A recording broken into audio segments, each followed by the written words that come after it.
Evening ji. Right down the heading bond enthalpy. पिछली class में हमने क्या पढ़ा था? Some basic some important bond characteristic, जिसके अंदर हमने बॉन्ड लेंथ के बारे में पढ़ा था और कौन से फैक्टर्स होते हैं जो बॉन्ड लेंथ को अफेक्ट करते हैं वो हमने डिस्कस करा था। सही बोला ना? आज की हेडिंग है बॉन्ड एंथैल्पी। आज की हेडिंग है bond enthalpy. Right down the heading bond enthalpy. Write down the heading bond enthalpy. वैसे आप लोगों को पता है बॉन्ड एंथैल्पी क्या होती है, पिछली क्लासेस के अंदर भी सीखा था। जब एक मोल के बॉन्ड को ब्रेक करने के लिए जो भी आप एनर्जी सप्लाई करते हो उसे हम बॉन्ड एंथैल्पी बोलते हैं। एक मोल के बॉन्ड को ब्रेक करने के लिए आप जो भी एनर्जी सप्लाई करेंगे उसे आप बोलेंगे बॉन्ड एंथैल्पी। मेक श्योर जो आप बॉन्ड्स ब्रेक कर रहे हो वो एक ही टाइप के हो। ये भी मैंने डेफिनेशन के अंदर ऐड करवाया था, तो लिखो दोबारा से। The amount of energy required to break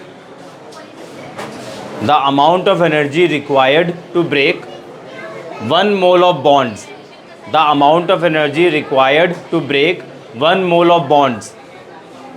of a particular type. The amount of energy required to break 1 mole of a bond of a particular type. देखो लिखा हुआ भी है particular type. The amount of energy required to break 1 mole of bonds of a particular type so as to separate them into gaseous atoms. So as to separate them into gaseous atoms is called bond dissociation enthalpy. The amount of energy required to break 1 mole of bonds of a particular type so as to separate them into gaseous atoms is called bond dissociation enthalpy or simply bond enthalpy.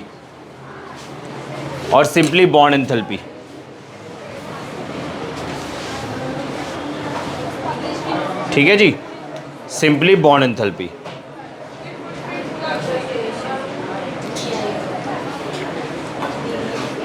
चलो आपके सामने, हाँ जी समझ आया। एक मोल के bond को break करने के लिए जो भी आप एनर्जी सप्लाई करोगे उसे हम बोलेंगे बॉन्ड एंथैल्पी। मेक श्योर जो बॉन्ड आप ब्रेक कर रहे हो वो एक ही टाइप के बॉन्ड हो, ठीक है ना। आपके सामने एग्जांपल रखते हैं, वाटर के बारे में बात करते हैं, ठीक है जी। वाटर के अंदर कितने OH बॉन्ड है? वाटर के अंदर कितने OH बॉन्ड है? 2। आपके हिसाब से इन दोनों OH बॉन्ड की एंथैल्पी सेम होनी चाहिए, अलग होनी चाहिए? सेम होनी चाहिए। चलो देख लेते हैं। आपने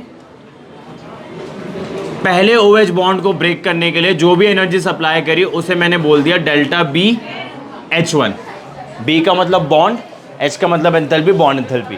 डेल्टा BH1 और आपको क्या क्या मिल जाएगा? OH प्लस हाइड्रोजन, सही है। फिर आपने OH लिया, अब एक OH बॉन्ड बचा।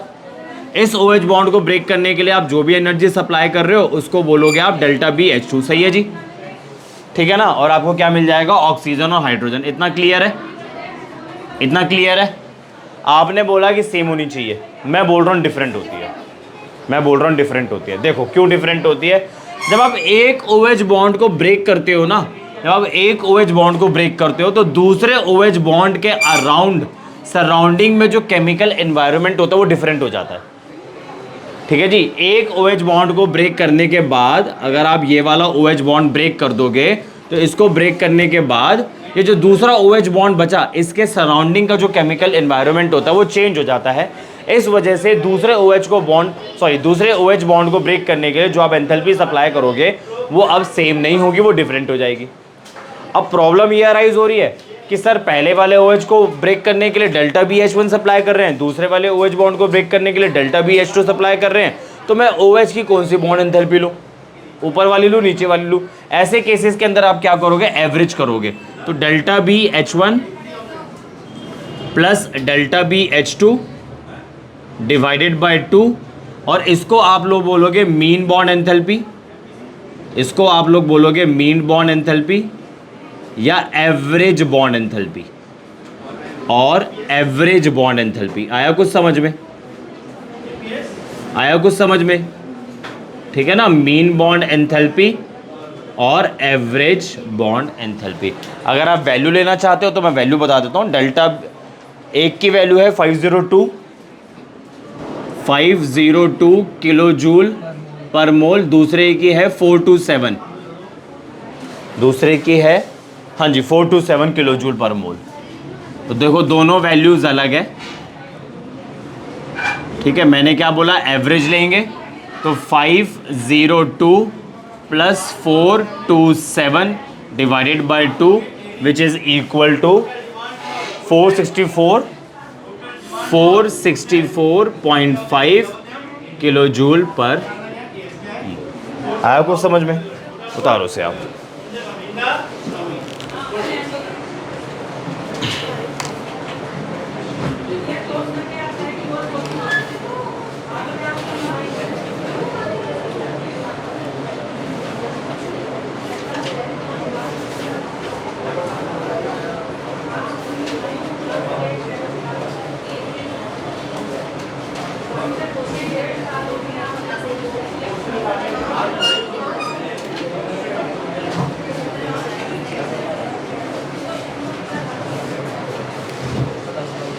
एक और एग्जांपल लेते हैं, H2 एग्जांपल लेते हैं। H2 के बॉन्ड को ब्रेक करने के लिए आप जो भी एंथैल्पी सप्लाई करोगे उसे बॉन्ड एंथैल्पी ही बोलोगे, और आपको क्या मिलेगा 2H1, है ना। क्या इस केस में मैं जो बॉन्ड एंथैल्पी है वर्ड यूज़ कर रहा हूँ, क्या वो एवरेज बॉन्ड एंथैल्पी के बराबर है? मतलब इस केस में मैं क्या बॉन्ड एंथैल्पी को मैं एवरेज बॉन्ड एंथैल्पी बोल सकता हूँ इस केस में? H2 के केस में H2 हो गया, Cl2 हो गया, H2 हो गया, Cl2 हो गया, O2 हो गया, N2 हो गया। इन केसेस के अंदर बॉन्ड एंथैल्पी को क्या मैं एवरेज बॉन्ड एंथैल्पी बोल सकता हूँ? उधर तो एवरेज बॉन्ड एंथैल्पी ही होगी, क्योंकि वहाँ पे एक से ज़्यादा बॉन्ड थे, एक से ज़्यादा बॉन्ड थे। यहाँ पे तो एक ही बॉन्ड है, तो यहाँ पे कौन सा कॉन्सेप्ट बनेगा एवरेज बॉन्ड एंथैल्पी का? एवरेज बॉन्ड एंथैल्पी या मीन बॉन्ड एंथैल्पी का कॉन्सेप्ट कहाँ पे एप्लीकेबल है? जब एक से ज़्यादा सेम बॉन्ड आपको मिल रहे हैं। ठीक है जी, इतना क्लियर हो गया? दोबारा सुन लो, बॉन्ड एंथैल्पी क्या होती है? एक मोल के बॉन्ड को ब्रेक करने के लिए ऑफ अ पर्टिकुलर टाइप जो भी आप एंथैल्पी सप्लाई करोगे, जो भी आप एनर्जी सप्लाई करोगे, उसे आप लोग बोलोगे बॉन्ड एंथैल्पी। ठीक है। In case of polyatomic molecule which contain same kind of bond, ऐसे मॉलिक्यूल जिसके अंदर एक से ज़्यादा सेम काइंड के बॉन्ड प्रेजेंट है, लाइक वाटर के अंदर 2 OH बॉन्ड प्रेजेंट है, तो ऐसे केसेस के अंदर OH की जो बॉन्ड एंथैल्पी होगी उसको आप लोग क्या बोलोगे? एवरेज बॉन्ड एंथैल्पी या मीन बॉन्ड एंथैल्पी। मैंने विद वैल्यूज एग्जांपल आपके सामने रखे हैं। ठीक है जी। अब आप हेडिंग डालें factors affecting bond enthalpy. Factors affecting bond enthalpy.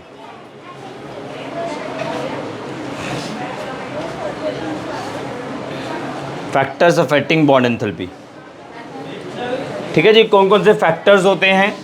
कौन कौन से फैक्टर्स होते हैं जो bond factors affecting bond enthalpy? Factors affecting bond enthalpy, कौन कौन से फैक्टर्स होते हैं जो बॉन्ड एंथैल्पी को अफेक्ट करते हैं? ठीक है जी। पिछली क्लास के अंदर हमने क्या पढ़ा था? बॉन्ड लेंथ पढ़ा था आई थिंक, है ना। आज हम बॉन्ड एंथैल्पी पढ़ रहे हैं, फैक्टर्स अफेक्टिंग बॉन्ड एंथैल्पी। कौन कौन से फैक्टर्स होते हैं जो बॉन्ड एंथैल्पी को अफेक्ट करते हैं? पहला फैक्टर है साइज ऑफ एटम। पहला फैक्टर है साइज ऑफ एटम। एक बात बताओ, अगर एटम का साइज बढ़ेगा तो बॉन्ड लेंथ बढ़ेगी? अनजाने में या जान के कुछ भी कह सकते हो आप लोग, ये वाला फैक्टर हमने पिछली क्लास के अंदर पढ़ा था। बॉन्ड लेंथ को हमने रिलेट करा था बॉन्ड एंथैल्पी से, अगर आपको याद हो तो। एटम का साइज बढ़ेगा, बॉन्ड लेंथ बढ़ेगी। बॉन्ड लेंथ बढ़ेगी तो बॉन्ड स्ट्रेंथ घटेगी, बॉन्ड वीक हो जाएगा। बॉन्ड वीक हो जाएगा, ऐसे बॉन्ड को ब्रेक करने के लिए जो भी आप एंथैल्पी सप्लाई करोगे वो कम होगी। सही है ना? क्लियर हो गया ना? तो आपने क्या लिखा है? Size of atom. इसमें लिख लो greater the size of the atom. इसमें आप लिख लो greater the size of the atom. Greater the size of the atom, lesser will be the bond strength. Greater the size of the atom, lesser is the bond, lesser is the bond strength, lesser is the bond strength and hence lesser will be bond enthalpy, and hence lesser will be the bond enthalpy। ठीक है जी। Atom का size बढ़ेगा, अगर atomic size बढ़ेगा, अगर atomic size बढ़ेगा तो bond length बढ़ जाती है, बॉन्ड लेंथ बढ़ जाती है। बॉन्ड लेंथ बढ़ जाएगी तो बॉन्ड की मजबूती, जिसको आप लोग बोलते हैं बॉन्ड स्ट्रेंथ, वो घट जाएगी, बॉन्ड स्ट्रेंथ घट जाएगी, और जब ये घट जाएगी तो बॉन्ड एंथैल्पी भी घट जाएगी। ठीक है जी। दूसरा फैक्टर लिखो multiplicity of bond. Second factor लिखो multiplicity of bond.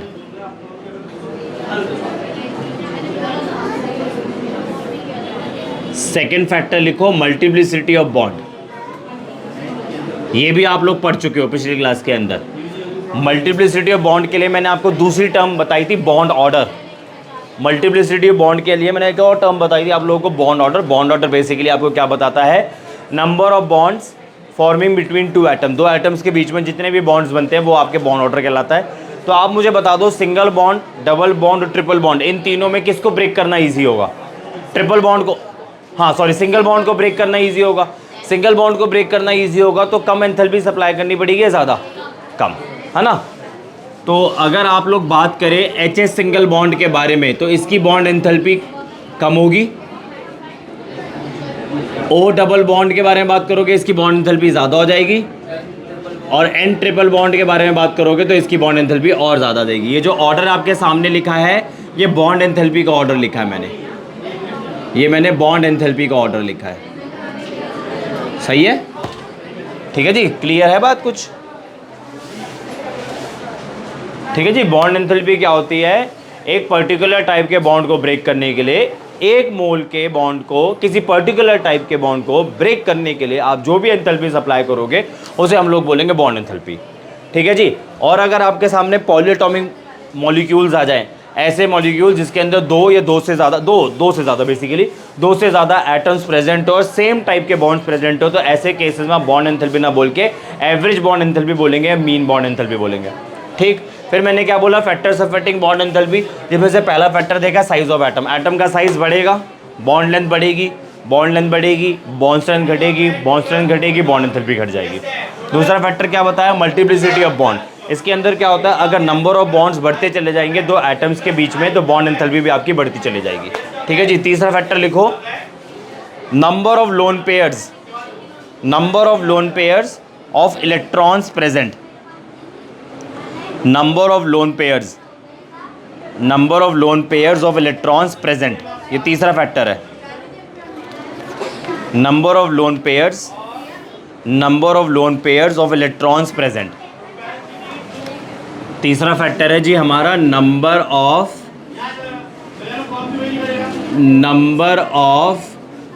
Lone pairs, number of lone pairs of electrons present,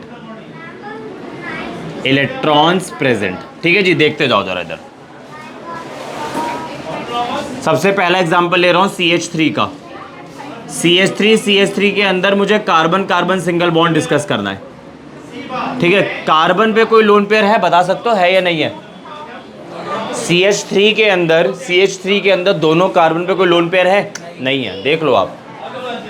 ठीक है जी। इसके बाद अगला एग्जांपल लेते हैं N डबल बॉन्ड N। क्या इसके पास लोन पेयर होता है? हाँ, दोनों के पास होता है। एक लोन पेयर आ गया।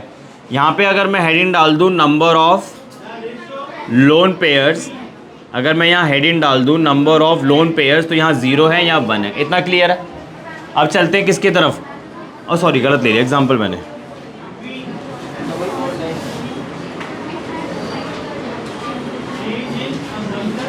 डस्टर का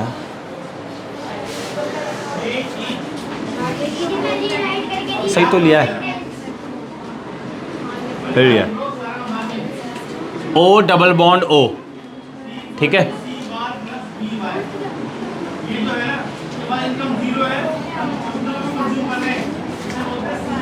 सही है।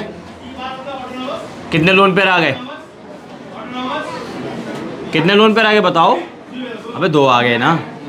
अरे इस आइटम पे 2 है ना, 1 2 3 4 5 6 7 8, 2 आ गए ना, सिंपल है। फ्लोरीन फ्लोरीन 1 2 3 4 5 6, 1 2 3 4 5 6, 3 लोन पेयर है। तो यहाँ पे आपके आ गए 3 लोन पेयर। ठीक है। अब आपने कंपेयर करना है इन सभी मॉलिक्यूल्स के सिंगल बॉन्ड की बॉन्ड एंथैल्पी को कंपेयर करना है। कार्बन कार्बन बॉन्ड को कंपेयर करना है, I mean carbon carbon bond के एंथैल्पी को कंपेयर करना है, नाइट्रोजन बॉन्ड एंथैल्पी को कंपेयर करना है, देन इसको कंपेयर करना है, देन इसको कंपेयर करना है। आपके हिसाब से क्या ऑर्डर होना चाहिए बॉन्ड एंथैल्पी का? इसकी ज़्यादा होनी चाहिए या इसकी ज़्यादा होनी चाहिए? इसकी ज़्यादा होनी चाहिए, बताएं। उसकी ज़्यादा होनी चाहिए, और उसी की होती है। क्यों होती है? देखो आप इधर देखो, पहले इसको देखो आप, कितने लोन पेयर है? दोनों नाइट्रोजन के पास एक एक लोन पेयर है। यहाँ पे होगी lone pair repulsion, lone pair repulsion की वजह से ये बॉन्ड हो जाएगा वीक। जब ये बॉन्ड वीक हो जाएगा तो कम एंथैल्पी सप्लाई करनी पड़ेगी बॉन्ड को ब्रेक करने के लिए। इधर आ जाओ, इधर आ जाओ, कितने लोन पेयर नजर आ रहे हैं? लोन पेयर रिपल्शन ज़्यादा हो गई है, बॉन्ड और वीक हो गया है, बॉन्ड और वीक हो गया है, और कम एंथैल्पी सप्लाई करनी पड़ेगी। इधर आ जाओ, कितने लोन पेयर हो गए? तीन लोन पेयर की रिपल्शन तो और ज़्यादा हो जाएगी, बॉन्ड स्ट्रेंथ और वीक हो जाएगी, बॉन्ड एंथैल्पी और वीक हो जाएगी, सॉरी कम हो जाएगी। तो यहाँ से प्रूव करते हैं, हम कंक्लूड करते हैं, आई मीन कि एटम्स पे जितने ज़्यादा लोन पेयर होंगे, लोन पेयर रिपल्शन बढ़ जाएगी, लोन पेयर रिपल्शन बढ़ने की वजह से बॉन्ड स्ट्रेंथ घट जाएगी, बॉन्ड स्ट्रेंथ घट जाएगी तो बॉन्ड एंथैल्पी भी घट जाएगी। तो इसे उतार लो फटाफट से, एक दो लाइन लिखवा देता हूँ।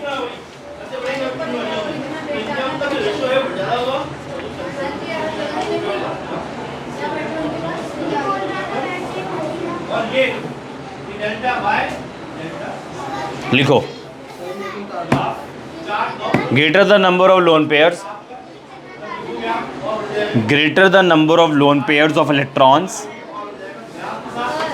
greater the number of lone pair of electrons present on the bonded atoms, greater the number of lone pairs of electrons present on the bonded atoms, greater is the repulsion between the atoms, greater the number of lone pairs of electrons present on the bonded atoms, greater is the repulsion between the atoms, and hence less is the bond dissociation enthalpy। हाँ जी बोलिए, क्या? greater is the repulsion between the atoms and hence less is the bond dissociation enthalpy।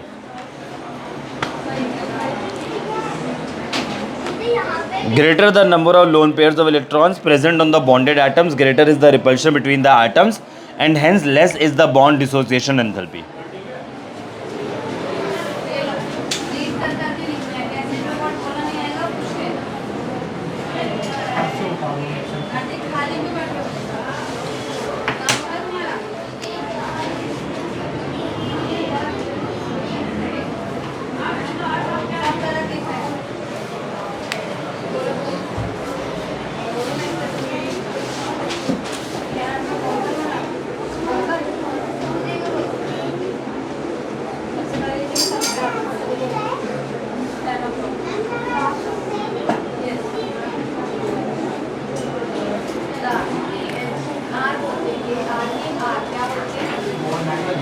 Right down the next heading bond angle. हाँ ये सब terms पढ़ रहे हैं, वो मेन हेडिंग के अंदर टर्म्स पढ़ रहे हैं। बॉन्ड लेंथ हम देख चुके हैं, बॉन्ड एंथैल्पी अभी देखी मैंने, ठीक है ना। अब हम दूसरी टर्म देखने जा रहे हैं बॉन्ड एंगल। बॉन्ड एंगल वैसे आप लोगों को ऑलरेडी पता है, दो बॉन्ड के बीच के एंगल को बॉन्ड एंगल बोला जाता है, और हाइब्रिडाइजेशन के अंदर हाइब्रिड ऑर्बिटल्स के लोब्स के बीच के एंगल को बॉन्ड एंगल बोला जाता है। ये अभी समझ नहीं आएगा आपको, क्योंकि हाइब्रिडाइजेशन भी हुई नहीं है। जब हाइब्रिडाइजेशन हो जाएगी तब दोबारा बताऊंगा। अभी सिंपल शब्दों में समझो, दो बॉन्ड्स के बीच के एंगल को बोला जाता है बॉन्ड एंगल। लिखो, the angle between the lines, the angle between the lines representing the direction of the bonds, the angle between the lines, the angle between the lines representing the direction of the bonds,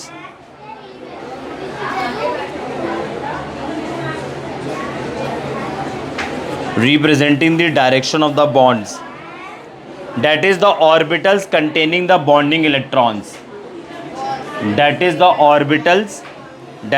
orbitals containing the bonding electrons is called the bond angle। सही है ना।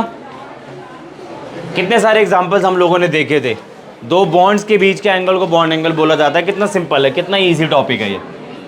अगर water की बात करो तो water के दो OH बॉन्ड के बीच के एंगल को बोला जाता है बॉन्ड एंगल, जो इधर कितना होता है 104 होता है। अगर आपको ये कॉमन एंगल्स तो आपको याद होने चाहिए, कॉमन बॉन्ड एंगल आपको याद होनी चाहिए। टेट्राहेड्रल का याद होना चाहिए, पिरामिडल हो गया, ट्रायगोनल बाइपिरामिडल हो गया, बेंट हो गया वाटर का, और आपका ऑक्टाहेड्रल हो गया। ठीक है जी, ये सब याद होने चाहिए।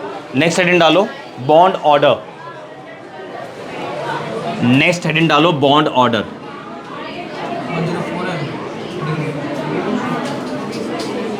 बॉन्ड ऑर्डर में आपको बता ही चुका हूँ, दो एटम्स के बीच के नंबर ऑफ बॉन्ड्स को बॉन्ड ऑर्डर बोला जाता है ना। दो एटम्स के बीच में जो भी नंबर ऑफ बॉन्ड्स होते हैं, इधर 1 और 2 और 3, इसे बॉन्ड ऑर्डर बोला जाता है। सही आ रहा है समझ में, या कोई दिक्कत आ रही है? ठीक है जी, लिखो फटाफट से इसी बात पर bond order.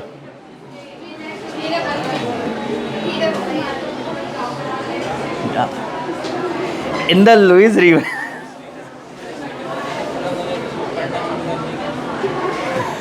in the Lewis representation of a molecule,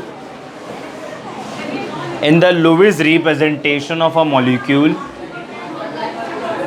or ion, the number of bonds in the Lewis representation of a molecule or ion, the number of bonds present between two atoms, the number of bonds present between two atoms is called bond order।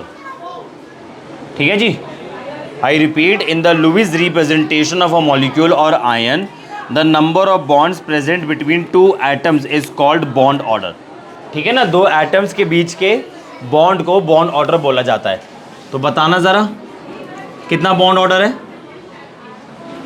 बोलो। अरे कितना bond order है, कितने bond बन रहे हैं? एक ही तो बन रहा है 1। कितने बॉन्ड बन रहे हैं? 3 4। कार्बन कार्बन के बीच में कितने बन रहे हैं? 1। ठीक है जी, चलो तार आ रहा है समझ में? कोई दिक्कत हो तो बता देना आप, ठीक है। बॉन्ड एंगल मैंने बता दिया, बॉन्ड ऑर्डर मैंने बता दिया आपको। तो एक बार कंक्लूड कर लेते हैं, हमने क्या क्या डिस्कस कर लिया अभी तक। बॉन्ड लेंथ डिस्कस करा था कल, बॉन्ड एंथैल्पी अभी डिस्कस करा, बॉन्ड एंगल अभी डिस्कस करा, बॉन्ड ऑर्डर अभी डिस्कस करा। चैप्टर अच्छा है या बेकार है? ठीक है जी, तो ये तो आपको पहले ही डिस्कस कर चुका हूं मैं। अगर बॉन्ड लेंथ ज़्यादा होगी तो बॉन्ड स्ट्रेंथ कम हो जाएगी, ये तो पहले ही डिस्कस कर चुका हूं मैं, फिर भी डिस्कस कर लेता हूं। या बॉन्ड एंथैल्पी कम हो जाएगी।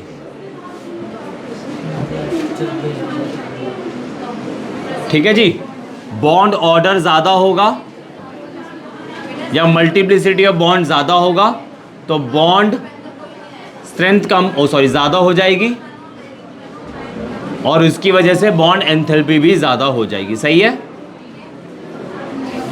सही है? अरे बोल दो। चलो, right down the next heading, polar and non polar covalent bonds.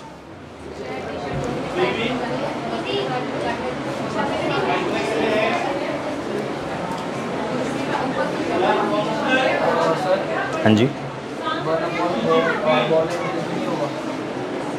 Bond order ज़्यादा होगा, बॉन्ड स्ट्रेंथ भी ज़्यादा होगी, तो बॉन्ड एंथैल्पी तो ज़्यादा ही हो जाएगी।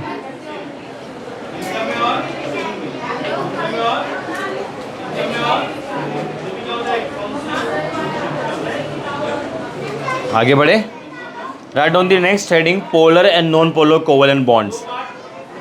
ये वैसे हम ऑलरेडी पढ़ चुके हैं।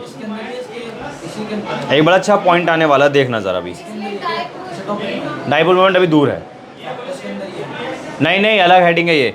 फैक्टर्स तो कब के ख़त्म हो गए भाई, बॉन्ड एंथैल्पी फैक्टर्स तो कब के ख़त्म हो गए, तो फ्रेश हेडिंग है। Polar and non polar covalent bond. ठीक है जी, polar and non polar covalent bonds, polar and non polar covalent bonds. Let's say आपके सामने रखते हैं H2, ठीक है ना। हाइड्रोजन H2 के अंदर हाइड्रोजन हाइड्रोजन सिंगल बॉन्ड है। इन दोनों एटम की इलेक्ट्रोनेगेटिविटी क्या है, सेम है डिफरेंट है? दोनों एटम की इलेक्ट्रोनेगेटिविटी की वैल्यू सेम है। सेम है तो इलेक्ट्रॉन एक दूसरे की तरफ ट्रांसफ़र नहीं होंगे। जब दोनों एटम्स की डायटॉमिक के केस में, अभी मैं डायटॉमिक के बारे में बात कर रहा हूँ, जब दोनों एटम की इलेक्ट्रोनेगेटिविटी वैल्यू सेम होती है तो इलेक्ट्रॉन सेंटर में ही रहते हैं। अरे इन दोनों एटम में से कोई भी ताकतवर नहीं है ना, जिसकी इलेक्ट्रोनेगेटिविटी ज़्यादा वो अपनी तरफ खींच लेगा। बट दोनों एटम की इलेक्ट्रोनेगेटिविटी क्या सेम है, तो ऐसे बॉन्ड को, मतलब सेम है तो पोलैरिटीज़ नहीं क्रिएट होगी। पोलैरिटी का मतलब चार्जेस नहीं क्रिएट होंगे, वो पार्शियल प्लस पार्शियल माइनस बनाता था मैं। तो ये आपका बॉन्ड कहलाएगा polar, sorry non polar covalent bond. ठीक है जी, non polar covalent bond. H2 हो गया, Cl2 हो गया, Br2 हो गया, O2 हो गया, N2 हो गया, F2 हो गया, एटसेट्रा। P4 भी क्या लिख सकते हो, P4 हो गया, S8 हो गया, एटसेट्रा। ठीक है जी, तो ये आपका हो गया नॉन पोलर कोवेलेंट बॉन्ड। अगर पोलर कोवेलेंट बॉन्ड के बारे में बात करना चाहते हो तो लेट्स से HCl, हाइड्रोजन और क्लोरीन में किसकी इलेक्ट्रोनेगेटिविटी ज़्यादा होती है? जाहिर सी बात है क्लोरीन की होती है। क्लोरीन अपनी तरफ इलेक्ट्रॉन डेंसिटी खींचेगा, पार्शियल माइनस पार्शियल प्लस। देखो इलेक्ट्रोनेगेटिविटी डिफरेंस यहाँ पे तो ज़ीरो था, यहाँ पे आपका इलेक्ट्रोनेगेटिविटी डिफरेंस ज़ीरो था। यहाँ पे जो इलेक्ट्रोनेगेटिविटी डिफरेंस है वो ज़ीरो नहीं है। हाइड्रोजन और क्लोरीन के अंदर क्लोरीन ज़्यादा इलेक्ट्रोनेगेटिव एटम है। क्लोरीन क्या करेगा, अपनी तरफ इलेक्ट्रॉन डेंसिटी को पुल कर लेगा, जिसकी वजह से यहाँ पे पार्शियल माइनस आ जाएगा, पार्शियल प्लस आ जाएगा। मेरी बात को समझना, पार्शियल माइनस का मतलब है, मान लो मैं लेट्स से मैं हाइड्रोजन, ये साहब भी हाइड्रोजन यहाँ पर है, अभी इलेक्ट्रॉन सेंटर में है, क्योंकि दोनों की जो ताकत है, दोनों की जो पावर है, आप ये कह सकते हो दोनों की इलेक्ट्रोनेगेटिविटी सेम है, तो इलेक्ट्रॉन एक दूसरे की तरफ नहीं जाएंगे। समझना मेरे पॉइंट को। अब मैं क्लोरीन बन गया, ये हाइड्रोजन है, तो मैं क्या करूँगा, मेरी इलेक्ट्रोनेगेटिविटी ज़्यादा है तो इलेक्ट्रॉन्स को मैं अपनी तरफ से खींच लूँगा। मतलब अभी इलेक्ट्रॉन सेंटर में, ये देखो ये बॉक्स बना हुआ ना, टाइल्स के बॉक्सेस बने हुए हैं, मैं इस बॉक्स पे खड़ा हूँ, हाइड्रोजन उधर है, सेंटर में इलेक्ट्रॉन है, मेरी इलेक्ट्रोनेगेटिविटी ज़्यादा है तो मैं इलेक्ट्रॉन को अपनी तरफ थोड़े पास ले आऊँगा बस। ये इसलिए पार्शियल माइनस आता है। अगर कंप्लीट माइनस आ जाएगा ना, ये सारे के सारे जो इलेक्ट्रॉन है ना, बॉन्ड के जो 2 इलेक्ट्रॉन है पूरे क्लोरीन के ऊपर ही चले जाएंगे, अगर कंप्लीट माइनस आ जाएगा। तो पार्शियल माइनस का मतलब है बस इलेक्ट्रॉन उसकी तरफ आ गया है। ठीक है जी, पोलैरिटी क्रिएट हो गई। पोलैरिटी क्यों क्रिएट हुई है, क्योंकि इलेक्ट्रोनेगेटिविटी डिफरेंस क्या हो गया आपका, नॉट इक्वल टू जीरो। तो ऐसे बॉन्ड को आप लोग बोलोगे polar covalent bond. Polar covalent bond, सही है, आया कुछ समझ में? उतारे फटाफट से फिर।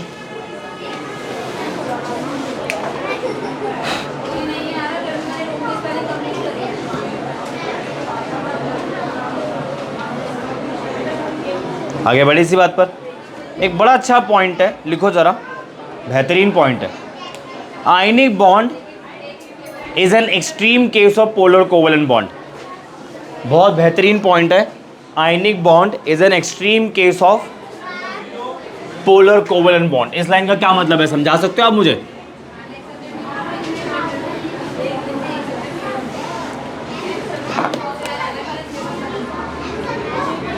Ionic bond is an extreme case of polar covalent bond. Extreme case of polar covalent bond. जो आयनिक बॉन्ड होता है वह एक्सट्रीम केस होता है पोलर कोवेलेंट बॉन्ड का। इस लाइन का मतलब समझा सकते हो आप मुझे? बहुत सिंपल है, बहुत सिंपल है। देखो हाँ, ये जो पार्शियल माइनस है, ये अगर कंप्लीट माइनस हो जाए तो एक्सट्रीम केस हो जाएगा ना। अरे एक्सट्रीम का क्या होता है, जो बिल्कुल एक्सट्रीम मतलब मैक्सिमम। तो ये पार्शियल माइनस है, इसका एक्सट्रीम क्या होगा, कंप्लीट माइनस कंप्लीट प्लस। तो जब इसका एक्सट्रीम कंप्लीट माइनस और कंप्लीट प्लस हो जाएगा तो एक आयनिक बॉन्ड बन जाएगा। Ionic bond is basically a force of attraction between cation and अनायन। Ionic bond is basically a force of attraction between cation and अनायन। Cation और अनायन के बीच के फोर्स ऑफ अट्रैक्शन को आयनिक बॉन्ड बोला जाता है। तो ये क्या था आपका पोलर कोवेलेंट बॉन्ड, इसका एक्सट्रीम क्या हो जाएगा कंप्लीट माइनस कंप्लीट प्लस, और वो आयनिक बॉन्ड कहलाएगा।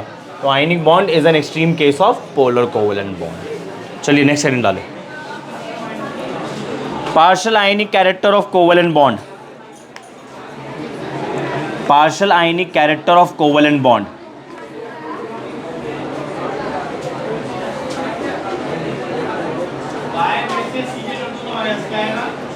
ये तो मैंने आपको बहुत पहले ही बता दिया था। Next heading is partial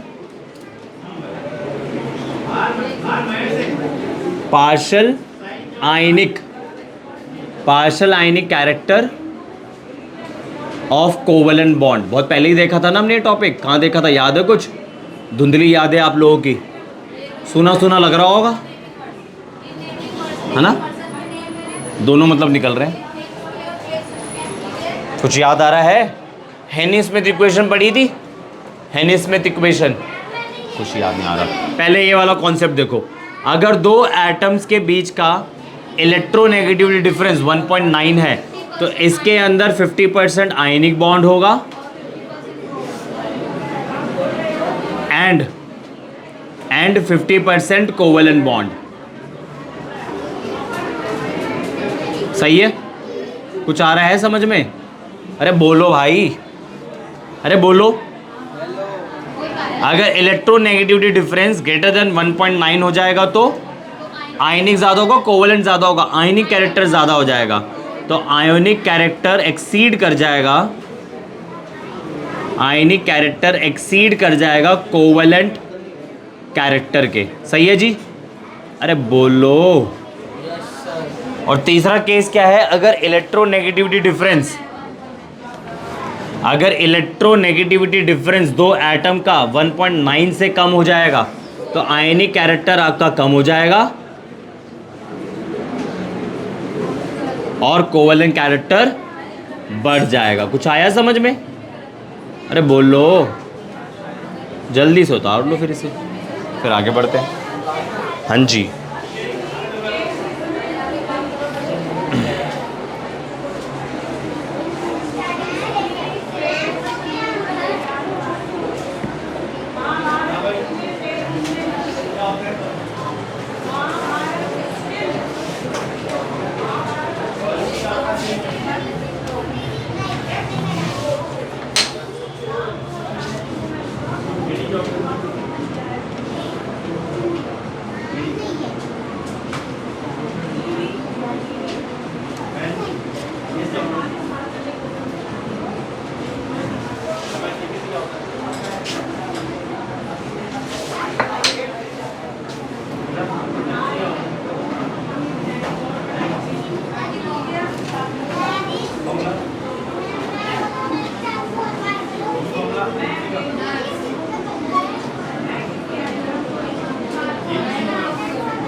yes.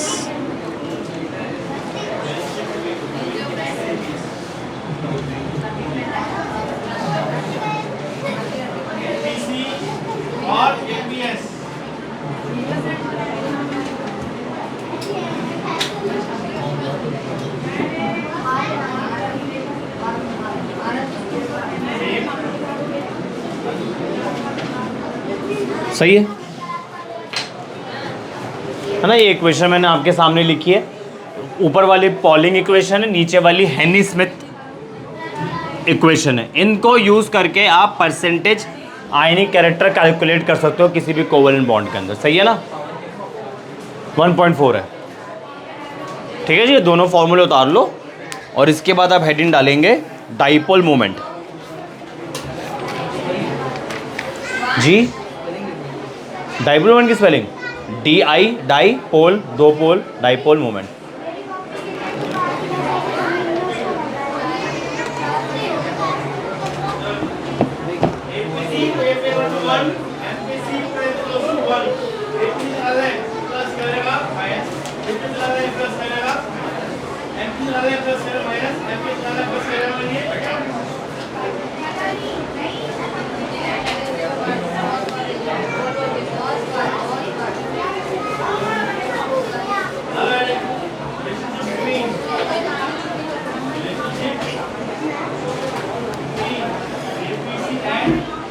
हाँ जी, आगे बढ़े।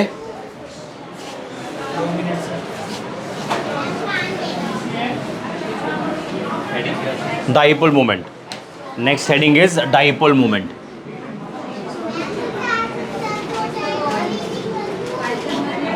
क्या होता है डाइपोल मोमेंट, पहले समझ लेते हैं फिर लिखवाएंगे। ठीक है जी, डाइपोल मोमेंट क्या होता है पहले समझ लेते हैं। HCl एग्जांपल ले लेता हूं फिर से, सेम सिंपल है।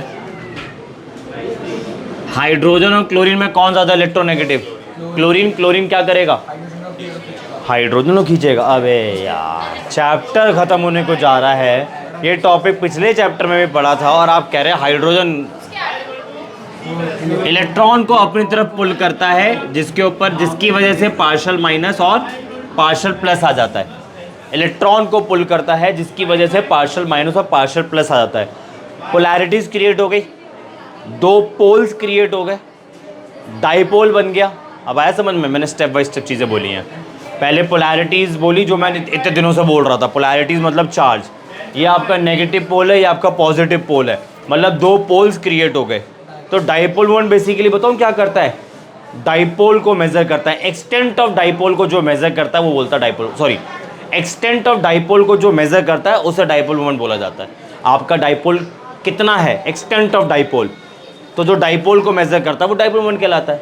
ठीक है जी, तो आप लोगों ने फिजिक्स में भी आई थिंक पढ़ा होगा, डाइपोल मोमेंट पढ़ेंगे आप लोग। उधर भी सेम, इधर देखो डाइपोल मोमेंट फिजिक्स केमिस्ट्री दोनों में ही सेम है, बस रिप्रेजेंटेशन बदल जाती है। तो डाइपोल मोमेंट का फॉर्मूला क्या बनता है? डाइपोल मोमेंट को म्यू से डिनोट करते हैं, which is equal to the magnitude of charge multiply by distance between the charge. ठीक है जी, तो डाइपोल मोमेंट होता क्या है? जो एक्सटेंट ऑफ डाइपोल को मेजर करता है। डाइपोल तो समझ ही चुके हो, है ना? डाइपोल ये आपके कौन से वाले हैं? इलेक्ट्रिक डाइपोल है या मैग्नेटिक डाइपोल्स है? ये इलेक्ट्रिक है। इसी तरीके जैसे डाइपोल मोमेंट मैंने बोला, in a similar way magnetic moment भी होता है। ठीक है जी, तो वो मैग्नेटिक डाइपोल्स को मेजर करता है कि आपका मैग्नेटिक डाइपोल कितना स्ट्रांग है, वीक है, स्ट्रांग है, वगैरह वगैरह। ठीक है ना? तो डाइपोल मोमेंट होता क्या है? जो एक्सटेंट ऑफ डाइपोल को मेजर करता है उसे हम बोलते हैं डाइपोल मोमेंट। तो सबसे सिंपल केस मैंने आपके सामने रखा है, इसमें लिखो आप थोड़ा सा, the product of magnitude of negative और पॉजिटिव चार्ज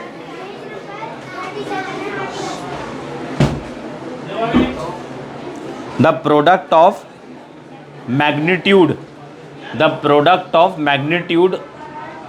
ऑफ नेगेटिव और positive charge, the product of magnitude of negative और positive charge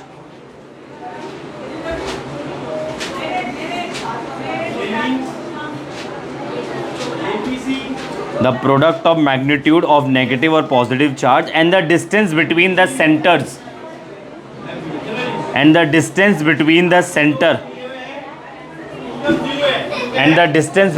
centers of positive and negative charges, and the distance between the centers of negative and positive charges.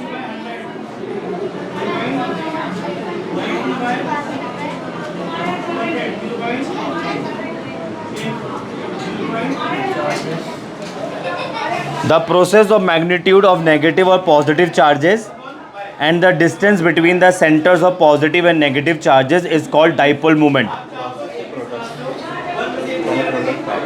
दोबारा बोल रहा हूँ, the product of magnitude of negative or positive charge and the distance between the centers of positive and negative charges is called dipole moment. It is represented by mu, मैंने लिखा हुआ mu, it is represented by mu, it is represented by mu. ठीक है जी, and the unit of dipole moment is debye, and the unit of dipole moment is debye. ठीक है, और बाकी मैंने लिखा हुआ है 1 debye किसके इक्वल होता है? 10 की पावर -18 ESU सेंटीमीटर, और 1 debye इसके इक्वल होता है, मतलब सारे बराबर होते हैं basically. 1 debye is equal to 10 की power -18 ESU centimetre, which is equal to 3.33 into 10⁻⁻30 coulomb metre. Coulomb metre, charge की यूनिट कूलम होती है ना, मैंने बीच में हाइफन डाला है, नहीं डालूंगा तो सेंटीमीटर लगेगा, ठीक है ना। ESU की फुल फॉर्म क्या होती है? इलेक्ट्रोस्टैटिक यूनिट, पता होगा आप लोगों को। अरे पता है, नहीं पता है? इलेक्ट्रोस्टैटिक यूनिट है ना, चार्ज की यूनिट होती है CGS सिस्टम में, है ना। SI सिस्टम के अंदर क्या होती है? कूलम होती है। तो अगर आपको डाइपोल मोमेंट की यूनिट SI सिस्टम में लिखनी है तो ये 1/, और इसका रिलेशन मिल गया, CGS के अंदर 1/, और इसका रिलेशन मिल गया, और ये दोनों बराबर होते हैं। आया कुछ समझ में? ठीक है जी। अच्छा, डाइपोल मोमेंट को रिप्रेजेंट कैसे करते हैं ये देखो। बार बार की SCl एग्जाम्पल ले रहा हूँ, थोड़ा बदल देता हूँ अब। वाटर, एक बार बताना, एक बात बताना मुझे, HCl के अंदर, इधर देखो, HCl के अंदर कितने पोलर कोवेलेंट बॉन्ड आपको नजर आ रहे हैं? HCl को देखो ना, मुझे मत देखो। एक ही है ना, एक ही है ना। ये लो, फिर से लिखा है HCl, एक ही पोलर कोवेलेंट बॉन्ड मुझे नजर आ रहा है। मुझे पता है इलेक्ट्रॉन डेंसिटी इधर शिफ्ट होगी, इधर पार्शियल माइनस, इधर partial plus. Dipole moment is a vector quantity, और वेक्टर क्वांटिटी है तो डायरेक्शनल इन नेचर होगा। डायरेक्शनल इन नेचर होगा, कैसे दिखाएंगे? जिस तरफ इलेक्ट्रॉन जाएगा उस तरफ हेड, जहां से जाएगा उस तरफ टेल। टेल ऐसे दिखाएंगे, हेड ऐसे, ठीक है। ये सिंपल केस था, क्यों है? अब इसमें क्या नहीं समझ आया? क्या ये सिंबल आपने याद रखना है, हेड इधर जा रहा है, टेल इधर जा रहा है, इसमें क्या नहीं समझ में आया? अबे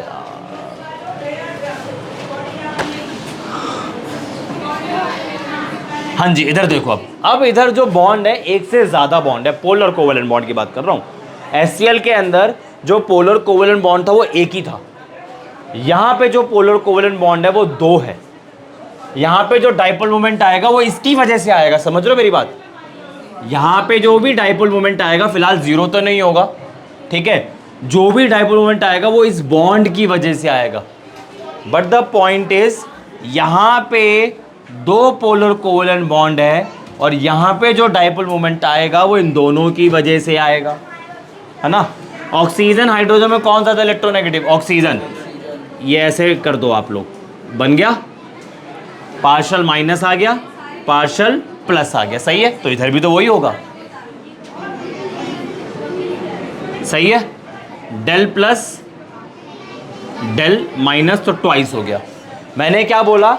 इस वाटर मॉलिक्यूल का जो डाइपोल मोमेंट आएगा वो इसकी वजह से आएगा, इन दोनों बॉन्ड की वजह से आएगा। तो अब की बार इस केस में मैं इसको डाइपोल मोमेंट नहीं बोलूंगा, इसको डाइपोल मोमेंट नहीं बोलूंगा, फिर क्या बोलूंगा? Bond movement.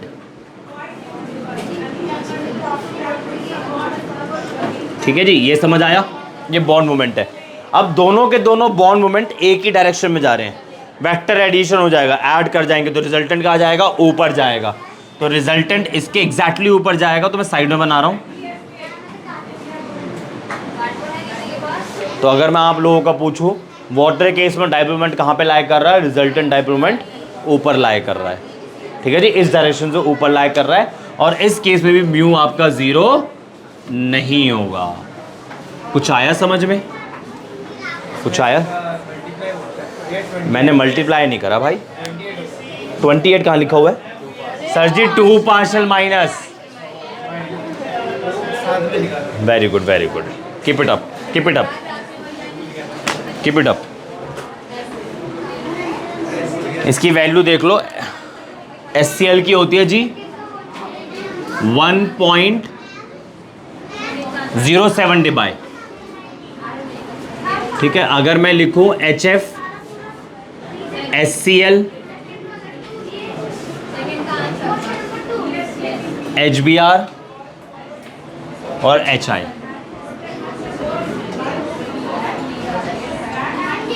1.78 debye, 1.07 debye, 0.79 debye, 0.38 debye. क्या हुआ? ठीक है ना। पॉलीएटॉमिक के केस में आप इसको डाइपोल मोमेंट नहीं बोलोगे, ये बॉन्ड मोमेंट कहलाएगा। In case of diatomic molecule यही बॉन्ड मोमेंट है, यही डाइपोल मोमेंट है। कुछ आया समझ में? कुछ एग्जांपल्स भी मैंने आपके सामने लिख दिए।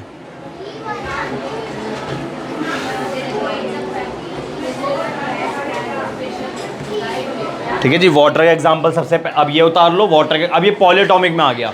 ये वाले जो केसेस हैं ये आपके कौन से केसेस है? डायटोमिक,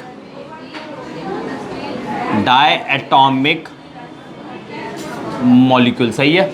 ये वाला जो केस आ गया आपका पॉलीएटॉमिक मॉलिक्यूल के अंदर आ गया, पॉलीएटॉमिक मॉलिक्यूल। इसकी डाइपोल मोमेंट की वैल्यू है 1.84 डिबाई।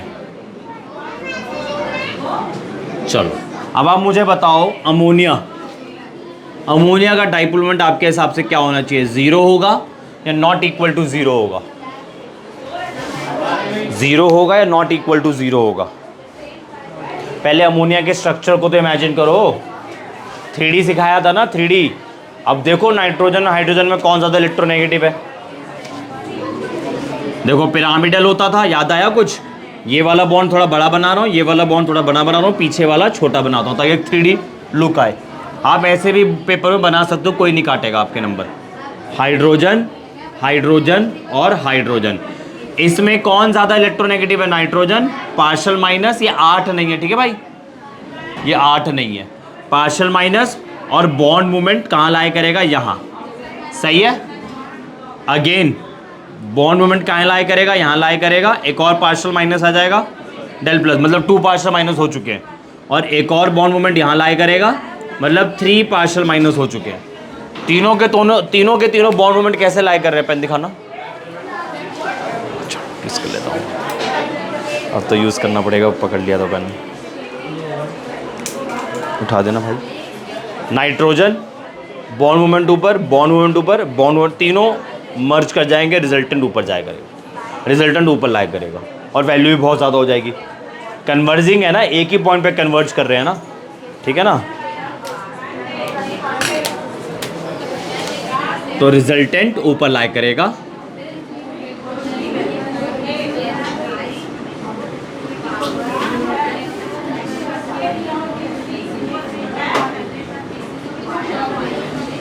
ये आपका है रिजल्टेंट,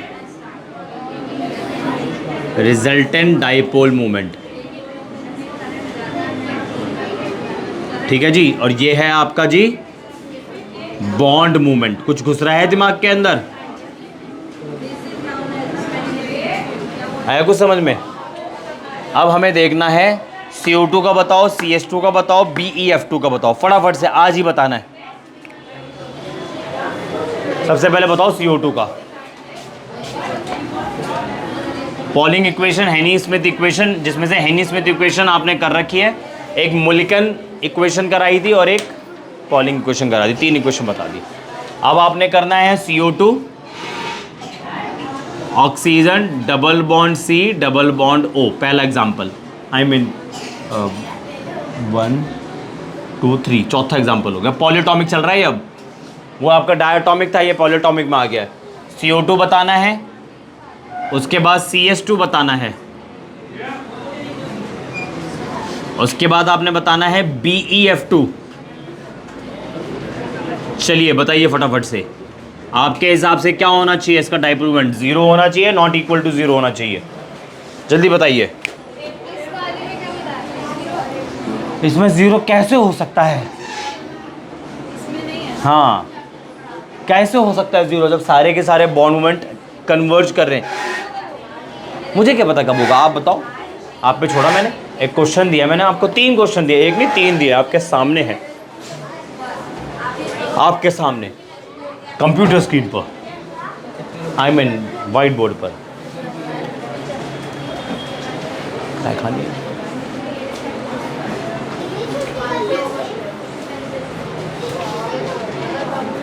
क्या कर रहे हो? अरे स्ट्रक्चर बना तो रखा है मैंने, लीनियर होता है, क्या पता है ये क्या कर रहे हैं आप? देख, ये अमोनिया है, वो लीनियर है, तीनों लीनियर है। कार्बन ऑक्सीजन में कौन ज़्यादा इलेक्ट्रोनेगेटिव होता है? ऑक्सीजन होता है ना, तो बॉन्ड मोमेंट यहां बनेगा, दूसरा वाला भी इधर ही बनेगा। दोनों का मैग्नीट्यूड सेम है, दोनों बॉन्ड मोमेंट का मैग्नीट्यूड सेम है, but these bond moments are acting in the opposite direction, therefore they will cancel out each other. Resultant dipole moment आपका 0 हो गया। इन अ सिमिलर वे इधर भी यही होना है, रिजल्टेंट डाइपोल मोमेंट 0 हो जाना है, और इधर भी यही होना है। नहीं, और भी जगह होता है। रिजल्टेंट डाइपोल मोमेंट आपका 0 हो जाना है। आया कुछ समझ में? अरे आ रहा है समझ में? बोलते ही नहीं हो आप लोग, नम हो जाते हो, नम।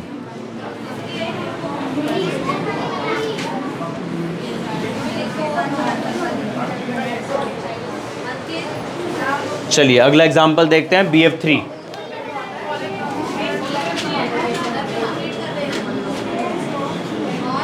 क्या होता है इसका स्ट्रक्चर? इसका टेट्राहेड्रल होता है, पिरामिडल होता है,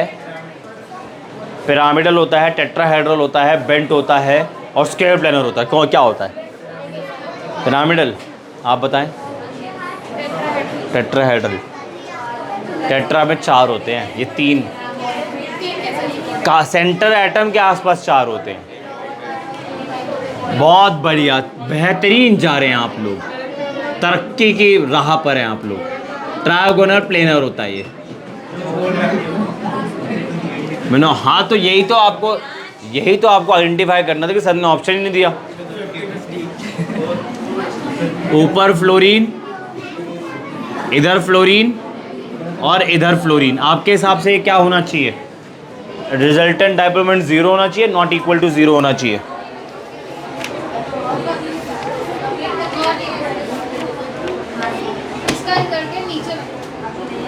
नॉट इक्वल टू 0 होगा, 0 होगा। Not equal to 0। देखो इसका बॉन्ड मोमेंट यहाँ पे लाई करेगा, सही है, क्योंकि बोरोन फ्लोरीन में कौन ज़्यादा इलेक्ट्रोनेगेटिव है? फ्लोरीन। इसका बॉन्ड मोमेंट यहाँ पे लाई करेगा, ठीक है। इन दोनों का जो रिजल्टेंट होगा वो नीचे लाई करेगा, सही है, ठीक है ना। ऊपर वाले बॉन्ड का रिजल्टेंट, ऊपर वाला बॉन्ड मोमेंट ऐसे लाई करेगा। अब ज़रा सुनना था ध्यान से। इस वाले बॉन्ड मोमेंट की वजह से और इस वाले बॉन्ड मोमेंट की वजह से जो रिजल्टेंट बॉन्ड मोमेंट आया है वो डाउनवर्ड डायरेक्शन में आया है, और इसका मैग्नीट्यूड इसके बराबर आया है। तो ये वाला बॉन्ड मोमेंट और ये वाला रिजल्टेंट बॉन्ड मोमेंट कह सकते हो आप, डाइपोल मोमेंट तो नहीं बोलोगे। दोनों का मैग्नीट्यूड इक्वल है, but acting in the opposite direction, cancel कर जाएगा, तो रिजल्टेंट डाइपोल मोमेंट आपका 0 हो जाएगा। आया कुछ समझ में? ठीक है जी। तो आज हमने बेसिकली क्या क्या डिस्कस करा है? बॉन्ड एंथैल्पी डिस्कस करा, पहले डायटोमिक मॉलिक्यूल के लिए डिस्कस करा, फिर पॉलीएटॉमिक मॉलिक्यूल के लिए डिस्कस करा, जिसमें मैंने आप लोगों को मीन बॉन्ड एंथैल्पी या एवरेज बॉन्ड एंथैल्पी बताई। पहला टॉपिक तो यही था। फिर फैक्टर्स अफेक्टिंग बॉन्ड एंथैल्पी, जिसमें 3 फैक्टर्स हमने देखे थे।